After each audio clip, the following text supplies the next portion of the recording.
많은 교회들 중에 세리터스 교회를 기억하시고 또 사랑하셔서 오늘 이 자리에 함께 하시고 예배에 동참하시는 여러분 모두를 예수님의 이름으로 진심으로 환영합니다.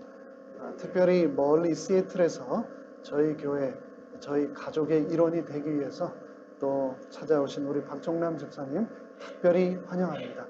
우리 김신자 집사님 오랫동안 뵙지 못했지만 너무나 건강하신 모습으로 다시 뵙게 돼서 또 하나님께 진심으로 감사를 드립니다. 이스라엘 랍비가 로마를 방문하여 교황청을 찾아가 교황을 만났습니다. 그런데 랍비가 교황청에 딱 들어가 보니까 교황이 있는 집무실에 전화가 하나 탁 놓여 있었습니다. 그래서 물었습니다. 교황, 이 전화가 무슨 전화입니까? 그러자 교황님이 뭐라고 했냐면, 그거 하나님하고 통화하는 직통전화입니다. 랍비가 의심을 하자 교황이 한번 통화해 보십시오. 그래서 랍비는 전화를 두고 한참 통화를 한 다음에 전화를 끊었습니다. 감사합니다 교황. 그런데 전화 요금이 얼마입니까? 그러자 교황이 놔두십시오 그랬는데 랍비가 계속해서 요금을 내겠다고 하자 교환원을 불러서 요금을 물었습니다. 그러자 교환원이 전화 요금은 78,000불입니다. 그럼에도 불구하고 랍비는 기뻐하는 마음으로 전화요금 78,000불을 냈습니다. 몇 달 후에 교황이 예루살렘을 방문하게 됐습니다. 예루살렘에 도착해서 랍비의 성전에 들어가게 되었는데 교황이 물었습니다. 그곳에도 또 똑같이 전화가 한 대 있었기 때문입니다. 그래서 교황이 랍비에게 물었습니다. 저 전화는 도대체 무슨 전화입니까? 그러자 이것도 하나님하고 하는 직통전화입니다. 그러자 교황이 저도 그러면 한번 써봐도 되겠습니까? 교황은 전화를 들고 통화를 했습니다. 한참 통화를 하고 끊고 나서 음질이 아주 좋군요. 저도 통화료를 내겠습니다. 얼마죠? 그러자 랍비가 교환원에게 얼마냐고 묻자 교환원이 대답을 했습니다. 요금은 50센트입니다. 그러자 교황이 깜짝 놀랐습니다. 바티칸에서는 요금이 얼마였는데? 78,000불이었는데 이 랍비가 있는 예루살렘의 이 성전에서는 전화요금이 얼마요? 50센트. 교황이 깜짝 놀라서 어떻게 이렇게 쌀 수가 있죠? 그러자 랍비가 이렇게 대답했습니다. 시인의 통화거든요. 비유이지만 우리에게 큰 교훈을 주는 이야기입니다. 여러분은 하나님과 가끔 통화하는 국제 전화 통화의 삶을 살고 계십니까? 아니면 날마다 순간순간 통화하시는 시인의 통화의 삶을 살고 계십니까? 하나님의 음성이 여러분의 삶과 귓가에 언제나 함께 하시기를 간절히 바랍니다. 우리는 지난 안식일 요한복음 3장에서 하나님과 통화를 간절히 사모하던 그분의 음성을 듣기를 고대하던 한 사람, 그래서 한밤중에 자지도 않고 그분을 직접 찾아뵈었던 니고데모라는 사람의 이야기를 나누었습니다. 그런데 오늘의 본문 요한복음 4장에서는 그 하나님을 간절히 사모하던 또 다른 한 여인에게 하나님께서 직접 찾아가신 이야기가 등장을 합니다. 그 여인을 만나기 위해서 시대의 소망 제19장 야곱의 우물가에서라고 하는 장을 본문으로 2000년 전 사마리아의 수가라고 하는 마을로 다 함께 여행을 떠나시겠습니다. 말씀을 시작하기 전 다 함께 잠시 머리 숙여 기도하겠습니다. 하늘에 계신 하나님, 우리는 한 주간의 삶을 접고 이 안식일, 축복의 안식일, 특별한 하나님을 만나는 이날 주의 전을 찾아와 용서의 말씀, 축복의 말씀, 위로의 말씀을 간절히 고대합니다.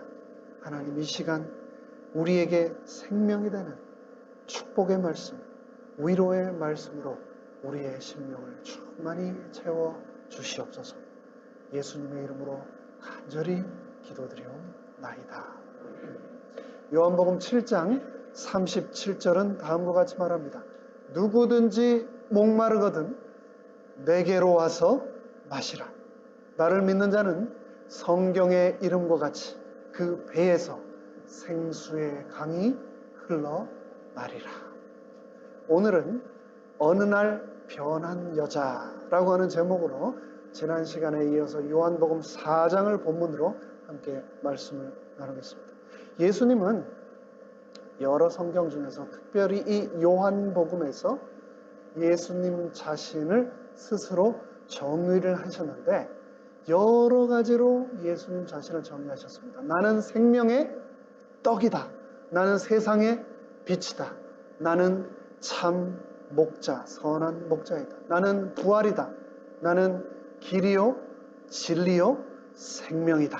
나는 생명의 참 포도나무다 라고 말씀을 하셨습니다. 그런데 오늘 본문에서는 예수님 자신에 대하여 또 다른 정의를 내리셨는데 그것은 바로 예수님이 자신을 나는 living water, 생수이다 라고 말씀을 하십니다. 왜 그러셨을까? 본문의 말씀을 살피기 전에 잠시 물에 대해 이야기를 나누어 보도록 하겠습니다. 물에 관해서 몇 가지 문제를 드리겠습니다. 사람은 살아가면서 평생 얼마나 물을 소비할까요? 얼마나 물을 마실까요? 평균적으로 사람은 평생 1인당 약 60톤에서 70톤의 물을 마시는데 그 중에 33톤은 배설을 하고 우리 땀으로만 약 12톤의 물이 빠져나가게 된다고 합니다. 마른 사람하고 뚱뚱한 사람 중 누가 몸에 물의 퍼센트가 더 높을까요? 남자와 여자 중 누가 물의 퍼센트가 더 높을까요? 어린 아이와 어르신 중 물의 퍼센트는 누가 더 높을까요? 피하 지방이 많으면, 기름이 많으면 물의 비중이 줄어든다고 합니다. 그렇기 때문에 피하 지방이 적고 무엇이 많으면, 물이 많으면 많을수록 더 건강하다고 우리가 볼 수가 있습니다. 어린 아이들은 75%까지 물인데 점점 나이가 들면 그것이 70, 60, 55%까지 계속 줄어든다고 합니다. 단순한 논리로 말하자면 죽음에 가까워진다는 것은 결국 몸속에 물을 잃어버리는 과정이라고 합니다. 세계보건기구는 이 전 세계 지구상에 살고 있는 인류들 중에 순수하고 깨끗한 물만 마셔도 현재 인류가 앓고 있는 질병의 80%를 제거할 수 있다. 그만큼 물은 우리 삶, 우리 생명에 너무나 중요한 요소입니다. 흔히들 사람의 얼굴형을 하트 모양, 또 계란 모양, 또 네모난 모양, 역삼각형 모양 이렇게 얼굴 모양들을 나눕니다. 근데 여러분은 제 얼굴을 어떤 형이라고 생각을 하십니까? 저는 이 오동통한 볼살과 턱살이 있는 제 얼굴을 스스로 저는 물방울형이라고 생각을 합니다. 저를 볼 때마다 물 한 모금씩 더 드시면 건강에 도움이 되시겠습니다. 우주에서 바라보면 지구는 파랗습니다. 3분의 2나 되는 표면이 물로 덮여 있기 때문입니다. 그런데 그렇게 물이 많은데 왜 물이 부족하다고 할까요? 많은 물 중에 우리가 먹고 마실 수 있는 물은 1%도 채 되지 않는다고 합니다. 지구를 덮고 있는 97%의 물이 우리가 마실 수 없는 바닷물이기 때문이라고 합니다. 근데 인구가 점점 늘고 산업화가 가속화되면서 지금 현재만 약 7억 6천 8천만 명 정도가 안전한 물, 식수가 없어 고통을 받고 있다고 합니다. 2017년 기준 세계 인구가 약 75억 정도인데 2050년이 되면 100억 정도가 될 것이고 그때쯤 되면 지구 인구의 약 40% 정도가 심각한 물 부족 때문에 시달리게 될 것이다 라고 예상을 하고 있습니다. 얼마 전까지만 해도 이곳 캘리포니아, 우리가 살고 있는 이 남가주가 104년 만에 가뭄이라고 하면서 물값을 인상하고 잔디에 물도 못 주게 했고 또 스프링, 워터 파운틴, 이 분수도 가동을 못하게 하면서 정말 많은 염려를 했습니다. 그런데 다행히 지난 겨울 비가 많이 내렸죠. 그런데 그렇게 비가 많이 내렸음에도 여전히 이곳 캘리포니아 지역은 심각한 물 부족 문제를 안고 있습니다. 어제 저녁에 제가 잠깐 말씀을 드렸는데 주유비가 막 상승하고 있습니다. 그런데 그것도 큰 부담이지만 이 기름은, 가스는 태양열이나 수력이나 풍력이나 원자력으로 대처할 수 있지만 물을 대처할 수 있는 것은 아무것도 없습니다. 물은 모든 생명체 절대적으로 필요한 요소입니다. 요한은 예수님이 돌아가신 후 60여 년이 된 후 예수님의 사역을 회상하며 우리가 연구하는 요한복음을 기록했습니다. 그런데 이 요한복음은 요단강 물에서 침례를 베푸신 이야기 1장, 가나의 혼인잔치에서 물을 포도즙으로 변화시킨 이야기 2장, 니고데모에게 물과 성령으로 거듭나라고 하신 이야기 3장뿐만 아니라 예수님이 물 위로 제자들에게 걸어가신 이야기, 물로 제자들의 발을 씻겨주신 이야기, 바다에서 물고기를 잡아주시던 이야기, 십자가에서 피와 물을 흘리셨던 이야기, 즉 예수님의 이야기가 온통 물의 이야기로 가득 차 있습니다. 요한은 왜 이렇게 자신의 책에서 물 이야기를, 그것도 자세히 기록했을까? 아마도 생명의 근원인 물에서 우리 영혼의 생명의 근원인 예수님께로 우리의 시선을 내가 돌렸으면 하는 바람에 그렇게 쓰지 않았나 생각합니다. 요한복음 4장은 이렇게 시작합니다. 유대를 떠나사 다시 갈릴리로 가실새 사마리아를 통과하여야 하겠는지라. 사마리아에 있는 수가라 하는 동네의 이름이 야곱이 그 아들 요셉에게 준 땅이 가깝고 거기 또 야곱의 우물이 있더라. 예수께서 길 가시다가 피곤하여 우물 곁에 그대로 앉으시니 때가 6시쯤 되었더라. 오늘의 본문 요한복음 4장은 야곱의 우물가에서 물을 두고 한 대화로 시작됩니다.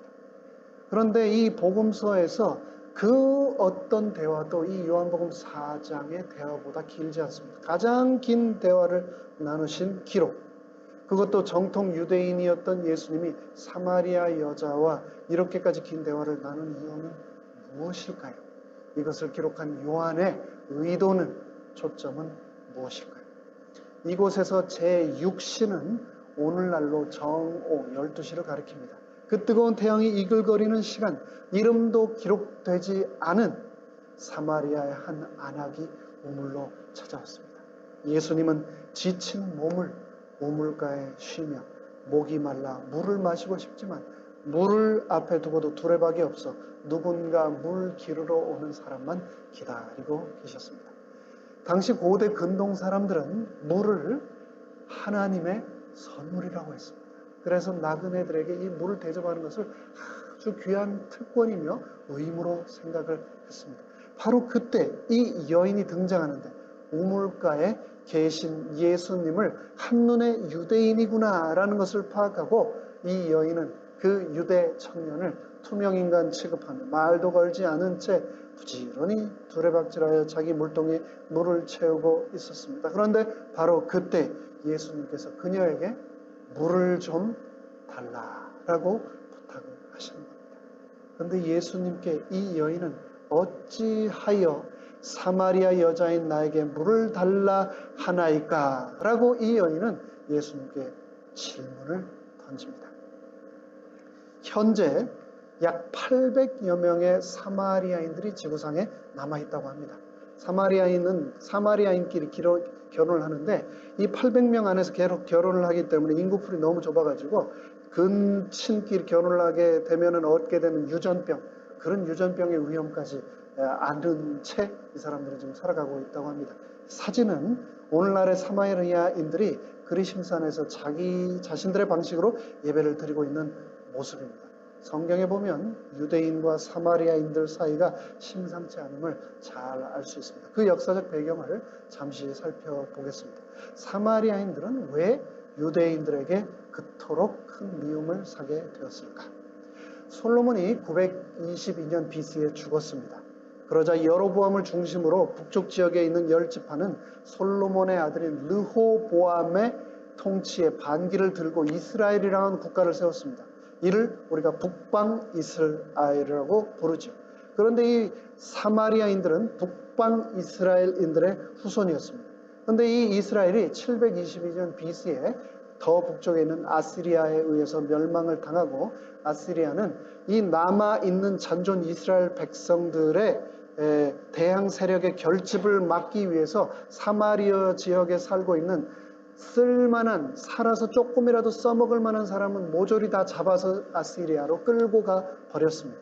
아무 쓸짝에 없는 사람들만 버려진 채 그 땅에 있었는데, 그 땅에 약 3만여 명이 넘는 아시리아 사람들을 강제로 또 이주를 시켜서 혼혈을 의도적으로 시킵니다. 이런 순수하지 못한 혈통이 유대인들로부터 멸시의 표적이 되었습니다. 그런데 사마리아인들이 이런 혼혈이라는 이유 외에도 유대인들의 미움을 사게 된 또 다른 역사적인 스토리들이 있습니다. 유대인들이 그 후에 586년에 바벨로니아에서 멸망하고 나서 바벨론으로 포로로 끌려갔다가 다시 해방령이 내려서 그들이 다시 예루살렘에 돌아와서 학개와 스가랴의 지도하에 예루살렘을 재건하기 시작했는데, 사마리아 사람들이 그 예루살렘 재건에 동참하기를 원했으나 유대인들이 이를 거부하였습니다. 왜요? 순수한 유대 백성이, 하나님의 백성이 아니었다라고 그들이 생각했기 때문입니다. 남부 유대인들은 사마리아인들을 부정하고 불순하고 생각해서 거룩한 성전 건축에 참여시킬 수 없다라고 한 겁니다. 이것이 더욱 사마리아인들의 적개심을 심화시켰습니다. 이에 사마리아인들이 앙심을 품고 유대인들의 성전 재건을 방해하기 위해서 다리오 왕에게 편지를 보내서 이 유대인들이 예루살렘에 성전이 아닌 군사 요새를 쌓고 있다고 거짓 고발을 했고, 뿐만 아니라 나중에 가서는 유대인들에 대한 흉계를 꾸미고 많은 유대인들을 죽이고 느헤미야의 생명까지 위협하였습니다. 이 소동이 얼마나 컸던지 유대인들은 두려움에 사로잡혀 성전 건축 작업을 거의 포기하기에 이르렀습니다. 느헤미야 4장 7절에 보면 이 사마리아인들이 얼마나 조직적으로 예루살렘 재건을 방해했는지 자세히 기록이 되어 있습니다. 그 후 이 유대와 사마리아 간의 갈등은 봉합되지 못하고 결국 사마리아인들은 자기네들의 땅 그리심산에 자신만의 성전을 건축하게 되었는데, 후에 요한 힐가누스의 지도를 받던 유대인들이 128년 BC에 이 사마리아인들의 그리심산 성전을 파괴해버리고 맙니다. 왜냐하면 유대인들에게 두 개의 성전은 존재할 수 없다라고 하는 믿음이 강했기 때문입니다. 그러자 사마리아인들은 그에 대한 복수로 또다시 AD 6년에 6월절 축제가 진행되던 예루살렘 성전 뜰에 죽은 사람의 뼈가루를 뿌려서 성전을 모독하는 일을 저질렀습니다. 그리고 나서 유대인과 사마리아인들은 두 번 다시 돌이킬 수 없는 상태가 되어버리고 말았습니다. 그 이후 사마리아는 유대와 통일이 되었음에도 불구하고 동족으로부터 외면당하고 버림받는 백성이 된 겁니다. 그런데 바로 그 땅에 예수님께서 나타나신 겁니다. 모든 사람들이 외면하고 그들로부터 버림받은 땅인 사마리아를 예수님이 찾아가신 겁니다. 바로 생수에 목말라 하는 한 여인을 만나기 위해서 찾아가셨던 겁니다. 이 여인에게 예수님은, 여인이요, 당신이 지금 물 달라고 하는 내가 누구인지 정말 모르고 있구나. 내가 누군지 알았더라면 내게 생수를 달라고 부탁을 했을 텐데 라고 말씀하시면서 그 여인과 대화를 계속해 나가셨습니다. 예수님께서는 너는 나의 목마른 갈증을 해소시켜 줄 수 있지만 나는 너의 영혼의 갈증, 그것도 영원히 그 갈증을 해소해 줄 수 있다라고 말씀하신 겁니다. 결혼식을 할 때 우리는 그 결혼식을 축하하며 축전을 보내기도 합니다. 성경절을 축전으로 보낼 때 유명한 말씀이 있는데 바로 요한 1서 4장 18절의 말씀입니다.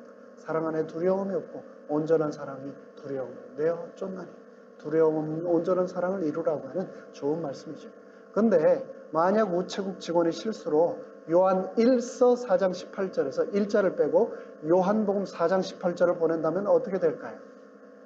너에게 남편 5이 있었고 지금 있는 자도 내 남편이 아니니 내 말이 참되도다. 이 메시지가 결혼식장에서 읽혀진다면 어떻게 될까요? 아주 아수라장이 되겠죠. 대개 다다익선이라고 하는 말은 옳은 말입니다. 좋은 말입니다. 하지만 꼭 그런 것은 아닙니다. 제가 올 초에 잠시 한국을 나왔을 때 몇십 년 만에 제 고향 친구들을 만나게 되었습니다. 근데 그 친구들 중에 보니까 아직도 결혼을 안 한 친구들이 있었습니다. 그런데 동시에 그 사이에 벌써 결혼을 5번 한 친구가 있었습니다. 그런데 결혼을 한 번도 안 한 친구가 뭐라고 얘기를 하냐면, 야, 너는 참 제주도 좋다. 나는 한 번도 못 했는데 너는 벌써 그렇게 많이 하고. 근데 여러분, 결혼을 많이 하면 행복할까요?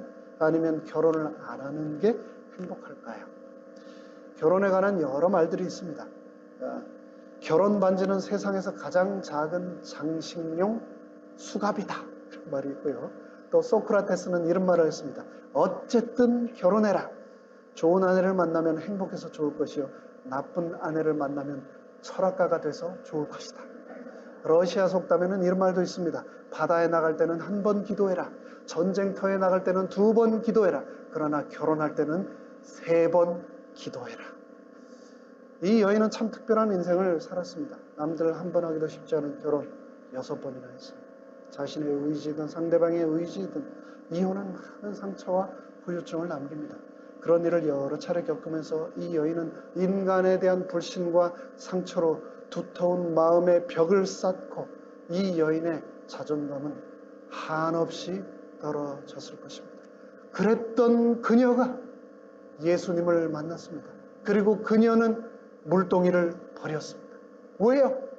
더 이상 목마르지 않았기 때문입니다. 시대 소망은 다음과 같이 기록합니다. 제자들이 예수를 위해 음식을 가지고 동네에서 돌아왔을 때 여자는 물동이에 물을 채우고 막 떠나려던 참이었다. 그녀는 빨리 동네로 들어가서 다른 사람들에게 자기가 알게 된 생수, 메시아, 예수를 만났다는 위대한 사실을 말하고자 열망했고 무거운 물동이를 안하여 일이 더뎌지기를 원치 않았다. 그녀는 갈망했고 확신했고 결심했고 그 다음 행동하였다. 그녀는 자기의 위대한 발견을 남들에게 말하려고 마을로 갔다. 근대사에서 가장 많은 사람들의 관심을 받고 하게 된 결혼식은 누구의 결혼식일까요? 벌써 8년 전이 일이 되었는데 2011년 4월 29일 전 세계에 20억 명이 바라보는 가운데 영국 왕위 계승 서열 2위인 윌리엄 왕자가 결혼했습니다. 근데 이 윌리엄 왕자는 찰스 왕세자와 다이애나비의 첫째 아들입니다. 여러분 다이애나비 잘 아시죠? 우리 시대의 신데렐라, 비운의 다이애나는 영국의 스펜서 백작의 셋째 딸로 태어났습니다. 그러나 심리학자들은 그녀의 나이 6살 때 어머니가 자녀들을 버리고 돈 많은 사업가를 따라 나설 때부터 그녀의 목마름은 시작되었다라고 진단합니다. 부모로부터 버림받은 분노와 상처는 다이애나를 무엇으로부터 쉽게 채워지지 않는 목마른 여인이 되게 한 겁니다. 찰스 황태자와 결혼 후 카밀라 파카불스와의 연문 사건이 터지자 그녀는 다시 버림받은 내면의 고독한 공간을 채우고자 대리 만족에 매달리기 시작했습니다. 그녀는 머리 손질에만 $5,400를 썼고 몸매 관리와 의상 구입에만 연간 $87만 사용했다고 합니다. 그리고도 채워지지 않는 허전한 마음의 공간을 달래지 못해 5번의 자살 기도와 거식증에 시달리며 계속해서 애인을 바꿨습니다. 이혼한 그녀는 남편의 외도에 보복하듯이 많은 다른 남성들과 교제하며 살았습니다. 그것은 한 여인의 간절한 사랑을 향한 갈구였습니다. 자신의 수많은 재물도 왕세자비라고 하는 명예도 영국 왕실의 권력도 그녀를 정상적인 생활로 되돌리지 못했습니다. 영락없는 우리 시대의 사마리아 여인 아닙니까? 그리고 그녀는 1997년 8월 31일 제가 그때 마침 뉴질랜드에서 유학 중이었는데 그곳에서 TV를 통해서 이 뉴스를 보았습니다. 이집트의 백만장자 알파예드라고 하는 애인과 함께 파리의 리츠 호텔 식당에서 식사를 마치고 떠나던 중 파파라치들의 추격을 받고 이를 피하기 위해 과속으로 달리다가 터널에서 교통사고로 37살이라고 하는 꽃다운 나이에 숨을 거두고 말았습니다. 말 그대로 드라마 같은 비극적인 인생이 맞춰지게 된 겁니다. 그녀의 목마름, 갈증을 이 세상 그 어떤 우물도 채워줄 수 없었던 겁니다. 그러나 오늘 성경에 나타난 우물가의 여인의 이야기는 그 종말이 비극이 아닌 해피엔딩이었습니다. 그 차이가 무엇입니까? 도대체 이 우물가의 여인이 발견한 인생의 해답은 무엇이었습니까? 그것은 너무나 단순합니다. 생수이신 예수님을 만났기 때문에 그녀는 인생의 갈증을 해결할 수 있었던 겁니다. 남들 눈 때문에 물길으로 우물가에도 잘 나가지 못하던 대인 기피증 환자가 그리스도를 만나자 물동이를 던져두고 동네 사람들을 만나기 시작했습니다. 고립되었던 인생이 연결된 인생으로 변화하였습니다. 그 무엇도 채워주지 못하던 인생의 갈증이 속에서 끊임없이 솟아나는 생수이신 예수님을 통하여 그 갈증이 해결되게 되었던 겁니다. 여러분, 묵윤돼지라고 아십니까? 장기 이식을 위해서 사용되는 아주 비싼 고급 돼지입니다. 그런데 중국에서 유행하는 북한 유머라고 해서 잠시 소개해드리겠습니다.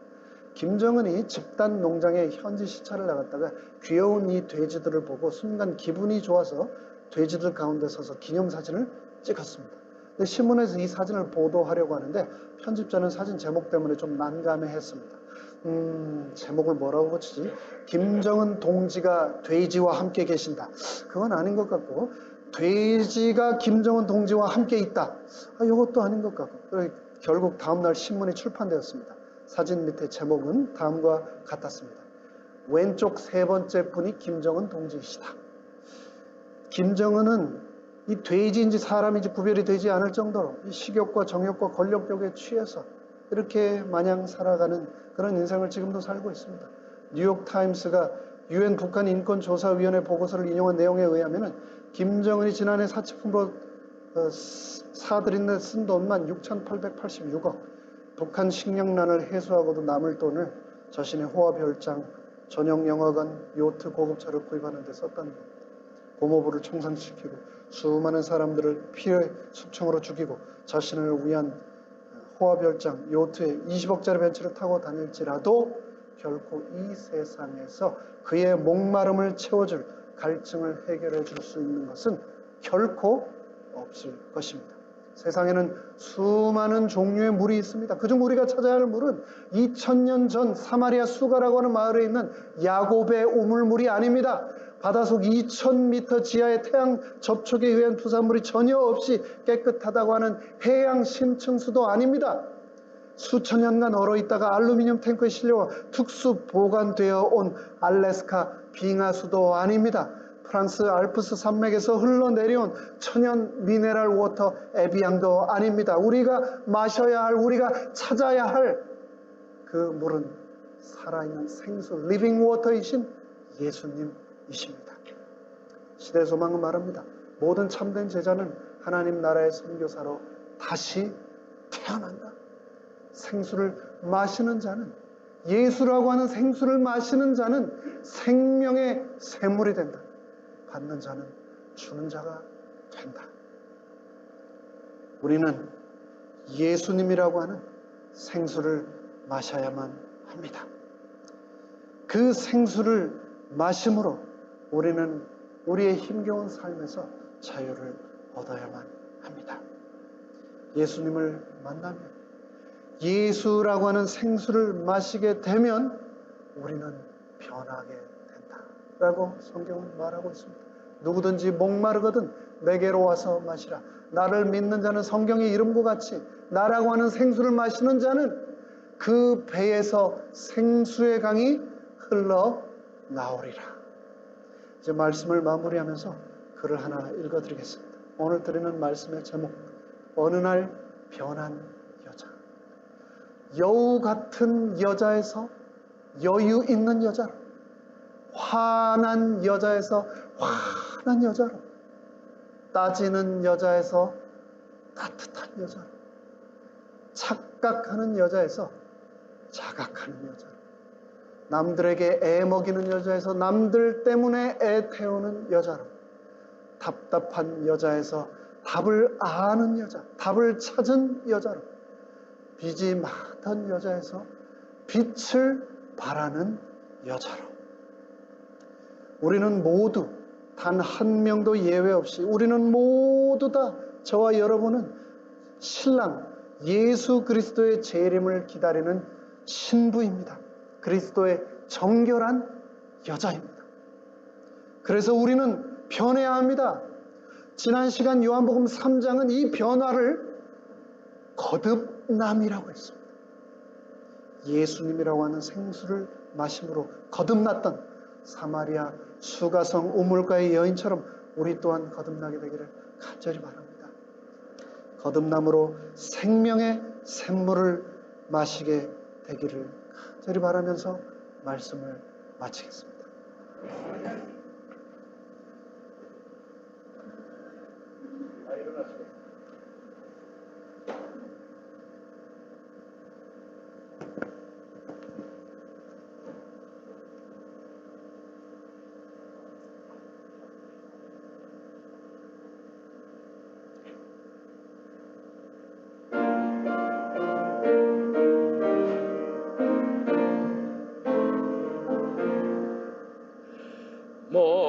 목마른 자들아 다 이래오라. 이곳에 좋은 샘 흘러나네.